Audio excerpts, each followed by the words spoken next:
recording's done? We're live. Oh, we're really live. Okay. I'm just watching Twitter at the moment, and I'm watching almost all of the conservative people I follow lose their minds, which has just been a fascinating few weeks in this election. Anyway, welcome to Healthcare Triage Live. I'm trying to find my list of questions. There we go. Nope. There we go. Got them. Okay. Anyway, thank you for joining us and for listening to the theme music if you did. And, of course, check us out at hctmerch.com. Check us out on facebook.com/healthcaretriage, the reddit/r/hctriage, and patreon.com, where we completely appreciate your support as always. And I will say it again at the end, but you've heard it now. Anyway, into the questions. Question 1, Habo Oba 1. Or was that 1 minute ago? Anyway, what are your opinions on the dispute between the BMA and the government on the proposed plans for gene? Oh no! Because I feel as I didn't actually look into that like I thought I was going to. I was on vacation last week. I was skiing. I'm really sorry. I know I was supposed to look into this, and I wasn't. I was skiing with my wife and my children, so if that makes you feel better, I was doing things with my family, and therefore I didn't get to look into it. I'm so sorry about that. But I promise to try to do a better job before next week. Kyle Zager, how much sun exposure warrants sunscreen? What about artificial lighting? I know some of that emits UV too. Okay, well, artificial lighting is probably got to be nowhere near the level of UV radiation that the sun would emit. And I'm not even sure that artificial lighting does emit the UV radiation we compare. So how much sun exposure warrants sunscreen? I don't know that there's a minimum. I'm pretty religious about sunscreen. I even use a moisturizer or whatever that has SPF in it because I like to always have it. I burn easily. Even when I was skiing, definitely sunscreen on the face. And I'm pretty rabid about this and watching my kids too. But when you do sunscreen, did we do an episode on this? I can't remember. We did do an episode on this. How to use it appropriately. So you should go watch that. But the quick and dirty of it is that, SPF 30 is probably good enough. You need to use enough of it, and you need to use it often. And the enough of it is a shockingly large amount, it's a whole shot glass worth each time you put it on. And you're supposed to put it on many times during the day. And no one does that. And that's much more important than panicking about SPF 100 plus. Go watch the video. Use a lot of sunscreen. Anyway, Kyle Zager's coming right back again. I sit for a lot of long periods. After watching your video on how bad stagnation is, which I'm assuming you're meaning sitting, I've started to set a 30-minute timer to remind me to knock that off. Is static stretching and a little bit of walking around fine, or should I do something more engaging? Well, the research shows just getting up and walking around is really all you need to do. We're not talking about major exercise. The 30 minutes of exercise a day are supposed to be moderate, and that's important, and you should go watch the exercise video that we did. But if you're talking about sitting versus standing or laying down or not moving around, it's just getting up and walking around. Do you have to do it every 30 minutes? Oh, God, there's no good research on that. Probably every hour. I mean, that's what most people, I think, have settled on. But if you get up every 30 minutes and walk around, that seems like it's probably better for you than just sitting for more than 30 minutes straight. So that's great. I don't think you need to do something more engaging if you're just trying to ward off the effects of sitting around too much. That probably is enough. So some stretching, a bit of walking around, good job. Jel DeVries, could you please tell my friend that MSG is not bad for her? Well, Jel, I don't know your friend, so I can't promise that MSG isn't bad for her, but I can talk about people in general. And for people in general, MSG really isn't that big a deal. It's gotten a huge bad rap. People for a while blamed all kinds of illnesses on it, including migraines and everything else, to the point where, yes, even my wife, Amy, I don't know if she's watching, would tell all the Chinese restaurants to not allow the MSG, which would annoy me, but I never really said anything because I like being married and I like her a lot. But the truth of the matter is that MSG is tasty. It's almost pure umami, which is one of the 5 big tastes, and it's a way that you can actually add in umami flavor to food that try to make it or really bring it out. That doesn't mean you should fake everything with MSG, but it got pulled out of a lot of foods because people started complaining about a lot of health issues that ran along with it. They have done randomized controlled trials, and of course when you do the randomized controlled trials, as always, all these problems sort of fall away. So you could catch associations, especially in case control studies, but those are flawed because they have recall bias and people are more prone to remember things like MSG when they have illnesses. But in perspective, randomized controlled trials, a lot of these issues appear to be way overblown. That doesn't mean that there don't exist people who are allergic or who have real issues. They probably do. But in the same way that some people have issues to gluten doesn't mean that 30% of the people need to eat a gluten-free diet. Doesn't mean that because a few people have issues with MSG, that MSG should be taken out of all foods and that everybody needs to avoid it. Most people will have no issue with MSG other than what they put in from their heads. And so while I can't prove your friend is the problem, isn't one of the problems, and like the people that might have an issue, it's very unlikely that if starting from scratch, that most people are going to have an issue with MSG. We should do a whole video on that. We'll do that in the future. Blind Devotion 08. My parents are terrified of electromagnetic radiation or electrical pollution, but I'm not. What studies are out there? Okay, so Alicia, you're giving me lots of information and confirming that you're the guy whose mom keeps being panicked about that his sperm count's too low. You're the one that your mom's very worried about your sperm count, like with the computers and the things resting on your lap, and that somehow this is going to lower your sperm. And I'm seeing now she's really worried that now the cell phones are going to get to you with burning or anything else. So I'm just going to be blunt here, man. I think your mom's a little bit too concerned about your sperm count at this point. I don't know are you actually trying to get pregnant, because it doesn't appear you are. It seems like you're reasonably young from what the information you're giving me. And I don't know why, but really, unless you're actively trying to get pregnant, none of this is a concern. Because even if you had like high levels of, as we talked about before, high levels of heat on your testicles, you're talking about your sperm count's going to be reduced for a very short period of time, not long term. Don't worry about it. Let it go. And really, why do you need a high sperm count at this moment unless you're actively trying to have a baby? But more importantly, you're talking about fields of electromagnetic radiation or electrical pollution. I'm not sure what she's worried about. If she's worried about cell phones and cancer, we've got an episode for that. We've already done it. It's totally not true. The radiation that cell phones put out is not the same radiation that people are worried about in changing your DNA. It's like, there's non-ionizing and ionizing radiation. One of them is bad for you. That's like what you get from the sun. One of them is not bad for you. That's what you get from the cell phones and from Bluetooth and from Wi-Fi and from radio waves and from lots of other stuff, because electromagnetic radiation is light and other waves, and not all of it is bad for you. Only certain amounts are bad for you. The stuff coming out of the cell phones, not the kind that's been shown to be bad for you. Watch the whole episode on that. If she's worried that you're going to get burned by a cell phone, I guess you can find small incidents of cell phones causing problems, but those are rare. And then not only that, it's as likely to explode now as it is another time. So, no. And if you're really worried about something like that, causing you harm, and you're just worried, you're trying to keep yourself as safe as possible, ask your mom if she gets in a car. Because the number one killer of children, as we all know, is cars. And then it's guns, and then it's suicide. And those are the things to be panicked about, not cell phones or laptops. And if you're going to not panic about those things, which I bet you use, maybe not guns, and obviously not suicide, but I bet that you're using a car every day. Wow, I'm off the rails here. I bet you're using a car almost every day, or being near cars every day, and she's not panicked about that in the same way she are these very small incidents. She needs to get her fears in check and be more rational about what she is worrying about. So there have been serious studies about electromagnetic radiation. It's not all the same. And the stuff coming out of the cell phones has not been shown to cause cancer. Remember, these things are ubiquitous. Billions of people use them. We'd see incredible upticks of all the kinds of cancer that we would expect to see if people were using cell phones. We're not seeing that. And then you got another question. Your sister's got everyone convinced that microwaving food causes food to lose some nutrients. I fear I'm the only one in my family who knows how electricity and microwaves work. And that may be true.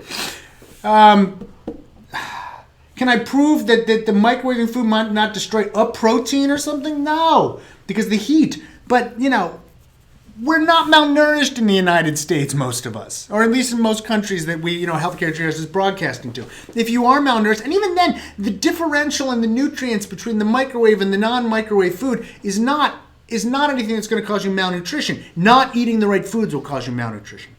Microwaves work by heating up the water in the food.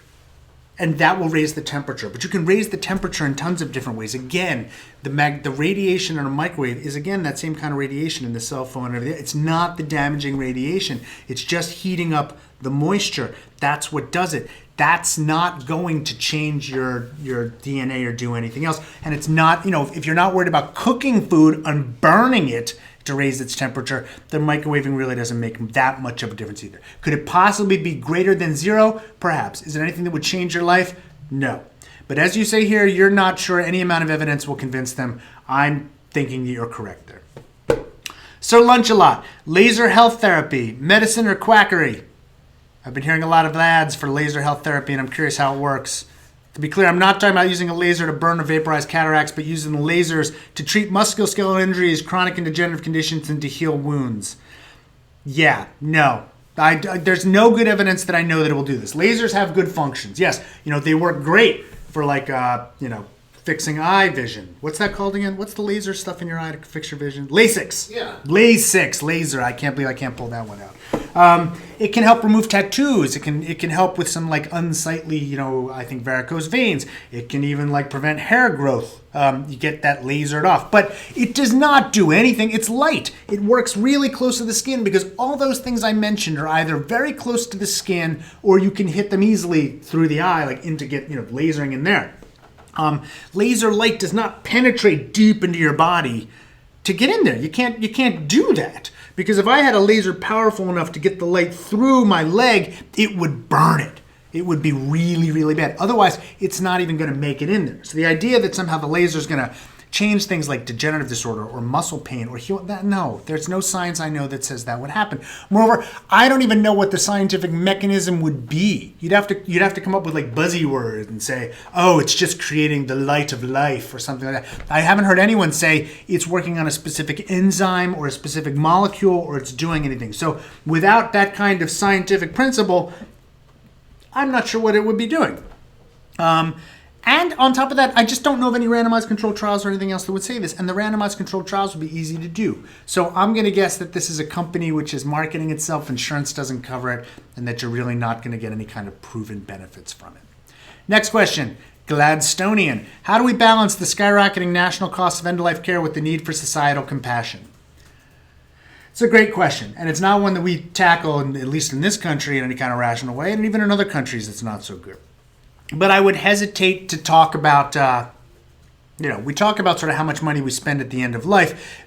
Depending upon how you measure that, there are varying estimates of how much we spend. You also have to remember that no one knows prospectively when the end of life is. So how do we cut it off? You can't just be at this age, because we don't know how long you're going to live. You only know the last 6 months of life retrospectively. So you can't really do that.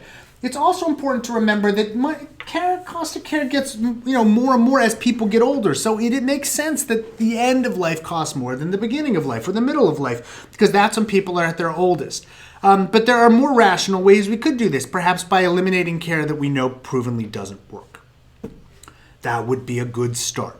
And there's plenty of stuff we do even at the end of life that we are pretty sure doesn't work, and we still spend tons of money on that. So if we have to cut the skyrocketing national cost of care, we could start there. We don't have to start with an age cutoff or by cutting people off from care that we know works at the end of life. J. Rio, what data exists on the use of SSRIs for a period of several years or more? Is it a bad idea or okay to stay on them to prevent relapse? You're weighing risks and benefits here, as always. We have, at this point, followed people who are on SSRIs for a long period of time, and the vast majority of them do fine, or do pretty well. You need to weigh what are sort of the known risks of being on SSRIs, which are greater than 0, against the benefits you're getting, which I'm hoping for you, again, are greater than 0. If you have an incredibly benign mental health issue, very mild depression, or very mild anxiety that you think might be able to be controlled without the SSRIs and through therapy or some other means, it's okay to talk to your physician about trying off of them and see what happens. If, on the other hand, you have pretty severe depression or anxiety or mental health issues and you've seen a real benefit from taking the SSRI, me personally, I'm not giving you advice because that would not be right. Me personally, I might stay on it. I am on a drug for my ulcerative colitis that has a greater than 0 risk of giving me aplastic anemia, meaning that like all the bone marrow in my body will stop working and I won't be making like red blood cells or white blood cells anymore. This panics my wife tremendously. Every 3 months I have to have my blood drawn to see what's going on and to make sure it's okay. I get such a benefit from being on this drug. My quality of life is so much better now than it was before I was on this drug. I am willing to accept that risk. I know it. I got it. I'm on board. I'm willing to accept that small risk of the chance of something really bad to get this major benefit. That is a rational decision. We also, as we talked about earlier, people get in cars and are willing to accept a risk of death to move about and get along with all the cars. People make those kinds of judgments every day. You need to make that kind of judgment for yourself. Well, actually, I've been assuming this is about you. Maybe it's about someone you love. I don't know. But, you know, are there risks greater than 0? Yes. But you have to weigh, only you know your benefits. And so you need to weigh those against those risks and talk to your doctor about them. This is an anonymous question. I've heard from various sources that people who get kidney stones need to drink more water than the norm. However, is it the people who don't drink enough water get kidney stones and thus need to drink more? Or is it some people have a predisposition to getting kidney stones? Blah, blah, blah. You're drinking a ton of water because you had a kidney stone. But after my video, you've been questioning if you should worry about drinking that much every day. Okay, let's back up. When I talk about 8 glasses of water a day being a myth and everything else in that video on water, we're talking about otherwise healthy people that don't have a medical reason to force themselves to drink more water. Own it. Got it. There are some forms of kidney stones which are more likely in people who are not hydrating well enough and have been shown to have a lower rate of relapse in people that push themselves to hydrate to a certain amount. The rules of what I just said about water do not apply to those people. If you have that kind of kidney stone and your doctor has advocated that you drink more water in order to avoid that kind of kidney stone, I am not telling you not to do that. You should do that. You should listen to your healthcare professional. It's not every kind of kidney stone. It's some kinds of kidney stones. And those kinds of kidney stones, yes, I don't know that 8 glasses is the magic number for you, but there's probably some amount of water that your doctor's been telling you to drink. I'd probably do it if I had those kidney stones because kidney stones suck. They hurt. They are not fun.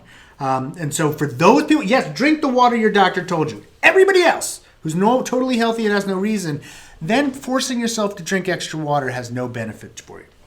And so you should not watch my video and think that it applies to the kidney stone people. And I'm pretty sure in the video we said it doesn't apply to the kidney stone people. Don't.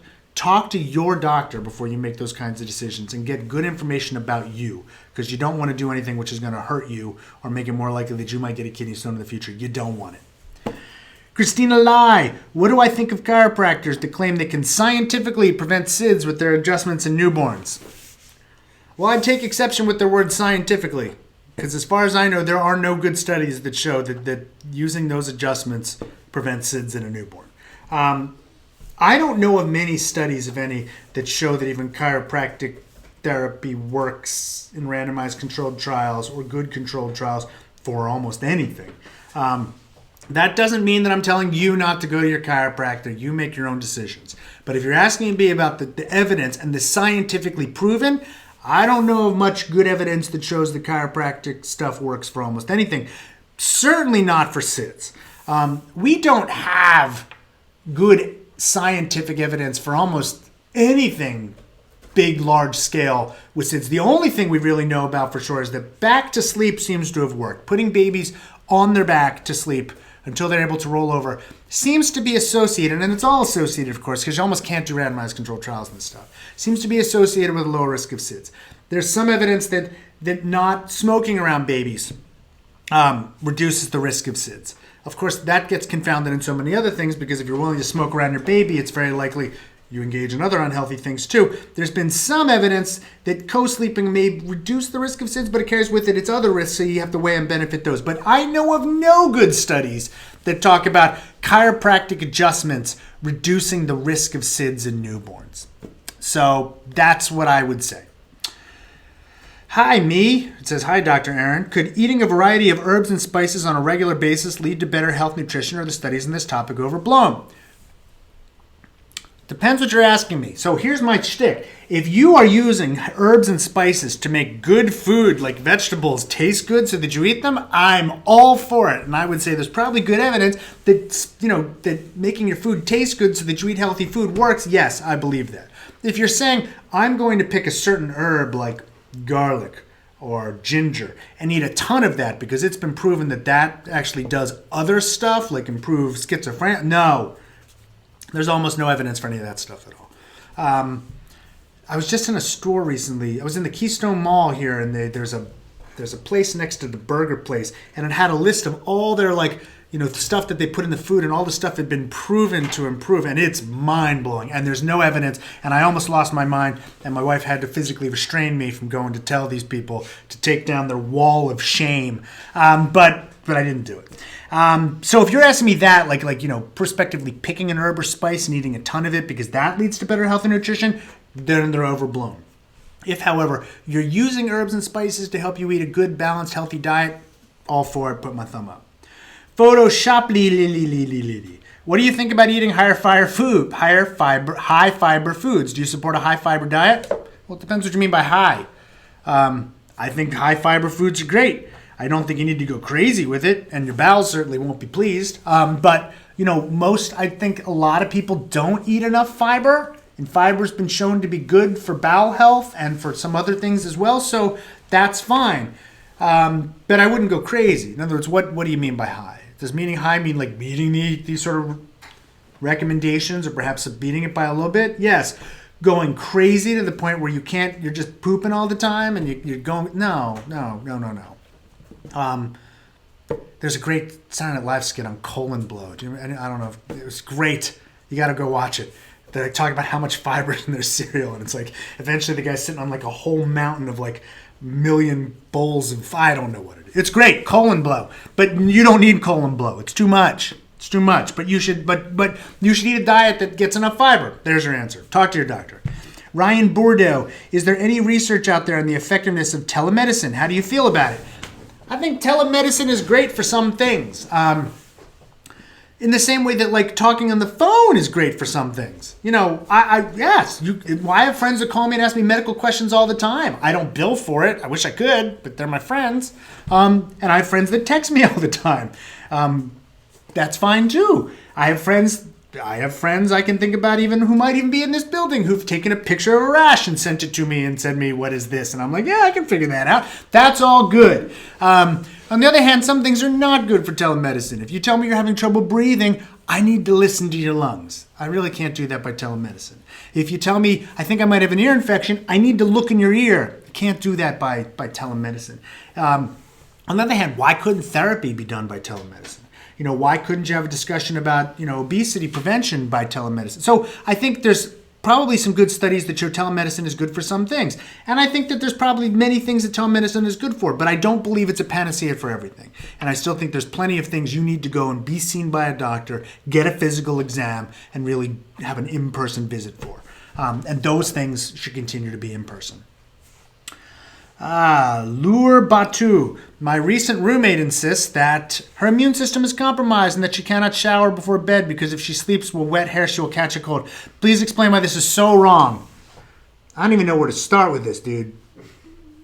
All right. Why is her immune system compromised? Is it truly compromised? Is she on chemotherapy? Because if that's the case, well, then I really wouldn't start lecturing her on what she should be doing. If, however, she's telling you her immune system is compromised because she just believes that's the case, then what does that even mean? Regardless, worrying about wet hair giving you a cold is a complete myth in general. We've talked about this in previous healthcare triages. You could go look it up. They've done studies where they immerse people in cold or not cold, and then they stick viruses in their nose with mucus, and they see who gets sick, and being chilly and being wet has no relationship whatsoever to whether a germ infects your body. That's just not related at all. Wet hair, same way. I used to go to swim practice and then go to class, and my hair would literally freeze solid, and it never gave me a cold. And even if you don't want to listen to my anecdote, they've done randomized controlled trials, and wet hair will not give you a cold. It's just wrong. Having said this, if she truly is immunocompromised, she has plenty of reasons to try not to get to get a cold, but still the wet hair will not be the thing that gives her a cold. She should still talk to her doctor, because I'm still afraid that she's got cancer and I'm going to be lecturing her, or that she has AIDS or something like that. And if she is truly immunocompromised, please, for the love of God, she should talk to her doctor about the risks and not get, information from a YouTube show. But if you're a normal person out there, and no, having wet hair does not make you more likely to get a cold. And that, I think, is probably just enough time. There's a link for next week's Healthcare Triage Live in the description. If we didn't get to your question this week, leave it in next week's episode list. And that's where we go to look for the questions. Put it up now if you want. You can get it. You can also listen to the live show as a podcast. Please tell your friends. We're excited whenever anybody watches it. But by all means, download it as a podcast and listen to it. I believe I'm entertaining even in audio format. SoundCloud.com/healthcare triage, or search for Healthcare Triage on iTunes, wherever you like to get your podcast. Please, if you want to consider it, go to patreon.com/healthcare triage. Consider supporting the show, even with $1. We'll take anything. We're easy. And even if you don't want to, we still love you. Facebook.com/healthcare triage, HETmerch.com. Continue to watch the videos. Monday regular show, Wednesday live, Friday news. We love you. See you next week.